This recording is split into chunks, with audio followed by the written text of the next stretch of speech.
ഇന്നത്തെ സിനിമാ വാർത്തകളിലേക്ക് ഇവർക്കും സ്വാഗതം. ജയസൂര്യ നായകനെത്തുന്ന ആട് 3 എന്ന സിനിമയുടെ റോണറിനെ കുറിച്ചുള്ള റിപ്പോർട്ട് ഇപ്പോഴത്തെ വന്നിരിക്കുന്നു. അത് പ്രകാരം നേരത്തെ റൂമേഴ്സ് ഉണ്ടായിരുന്നത് പോലെ തന്നെ സിനിമ ഒരു ടൈം ട്രാവൽ സിനിമയാണ് എന്ന് അർക്കൽ അബുവിനെ അവതരിപ്പിക്കുന്ന സൈസുകുറിപ്പ് കൺഫേം ചെയ്തിരിക്കുന്നു. 2 കാലഘട്ടങ്ങളിൽ നടക്കുന്ന കഥയാണ് ആട് 3 എന്ന സിനിമയുടേതെന്നാണ് അദ്ദേഹത്തിന്റെ ഏറ്റവും പുതിയ അഭിമുഖത്തിൽ നിന്നും അദ്ദേഹം വെളിപ്പെടുത്തിയിരിക്കുന്നത്. അപ്പോൾ ടൈം ട്രാവൽ മലയാളം സിനിമ ആട് 3 കാത്തിരിക്കാം. അഭിലാഷം ഈ വർഷം നേരത്തെ തിയേറ്ററുകളിലേക്ക് എത്തിയ പിന്നെ OTT റിലീസായ സൈസുകുറിപ്പ് സിനിമയാണല്ലോ. സിനിമ ഇപ്പോഴത്തെ ഏഷ്യനെറ്റിൽ ടെലിവിഷൻ പ്രീമിയറിനായിട്ട് ഒരുങ്ങുന്നു. കഴിഞ്ഞ വർഷത്തിലെ വളരെ മികച്ച അഭിപ്രായങ്ങൾ ലഭ്യമായ സൈസുകുറിപ്പ് സിനിമ ഭരതനാട്യം എന്ന സിനിമയ്ക്ക് 2ാം ഭാഗം വരുന്നുവെന്ന് നേരത്തെ ഉറപ്പാക്കപ്പെട്ടതാണല്ലോ. മോഹിനിയാട്ടം എന്നാണ് സിനിമയുടെ പേര്. ആട് 3 ശേഷം സിനിമയുടെ ഷൂട്ട് ആരംഭിക്കും. മോനിക്ക എന്ന കൂലി എന്ന സിനിമയിലെ രജനീകാന്ത് നായകനെ എത്തുന്ന സിനിമയിലെ സെക്കൻഡ് സിംഗിൾ നാളെ വൈകിട്ട് 6 മണിക്ക് റിലീസാകുന്നതാണ്. പൂജ ഹെഗ്ഡെ നൃത്ത ചുവടുകൾ വയ്ക്കുന്നൊരു ഗാനമാണ് റിലീസാകാനായിട്ട് ഒരുങ്ങുന്നത്. കാത്തിരിക്കാം ആ ഗാനം കാണുവാനായിട്ട്. കാർത്തി നായകനെ എത്തുന്ന പീരീഡ് ഡ്രാമ പുതിയ തമിഴ് സിനിമ മാർഷൽ എന്ന സിനിമയുടെ പൂജ എന്ന് നടന്നിരിക്കുകയാണ്.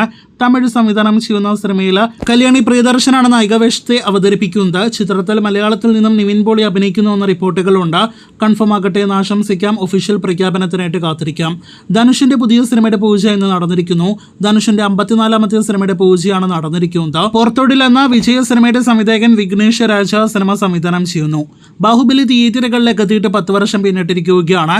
പ്രഭാസിന്റെ രാജമൗലി സിനിമയ്ക്ക് ഒരു റിലീസ് ഉണ്ടാകുമെന്ന് നേരത്തെ പ്രേക്ഷകരെ അറിയിച്ചിരുന്നു.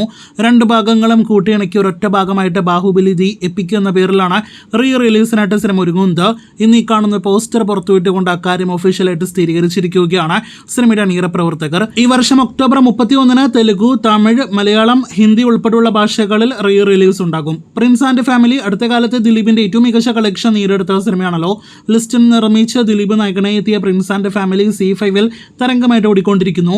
ഇപ്പോഴത്തെ 50ാം ദിവസത്തെ സിനിമയുടെ സക്സസ് സെലിബ്രേഷന് പിന്നാലെ വലിയൊരു സക്സസ് സെലിബ്രേഷനും കൂടി വരുന്ന ജൂലൈ 20ാം തീയതി കൊച്ചി ക്രൗൺ പ്ലാസ ഹോട്ടലിൽ വെച്ച് നടക്കാനായിട്ട് ഒരുങ്ങുന്നു. ദിലീപ് ലിസ്റ്റൻ സ്റ്റീഫൻ കോംബോയിൽ വീണ്ടും ഒരു സിനിമ കൂടി വരുന്നുണ്ട്. കാത്തിരിക്കാം കൂടുതൽ സിനിമാ വാർത്തകൾക്ക്.